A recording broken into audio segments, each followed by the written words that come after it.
వాసితులు అయిపోయినరు, వాళ్ళ భూమి హక్కు రాక, అవసరానికి అమ్ముకోలేక, బ్యాంకుకు పోతే రుణం రాక ఎన్నో ఇబ్బందులు పడ్డారు. దానికి మీరే బాధ్యత వహించాలి. రేపు ప్రజలే అడుగుతారు రేపు మీరు.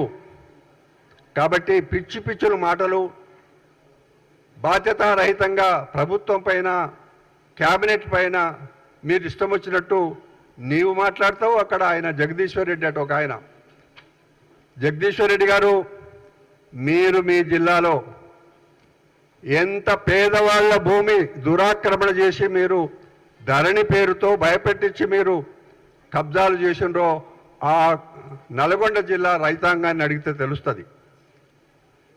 మీరు ఒళ్ళు దగ్గర పెట్టుకొని జాగ్రత్తగా ఒక బాధ్యతగా మంత్రిగా చేసిన మీరు, మంత్రిగా చేసిన కేటీఆర్, మేం మంచి చేస్తుంటే ప్రతిపక్ష పార్టీగా ఆహ్వానించాలి. కానీ మీరు చేసిన తప్పులన్నీ కూడా మీరు అడగరు అని అనుకోకండి.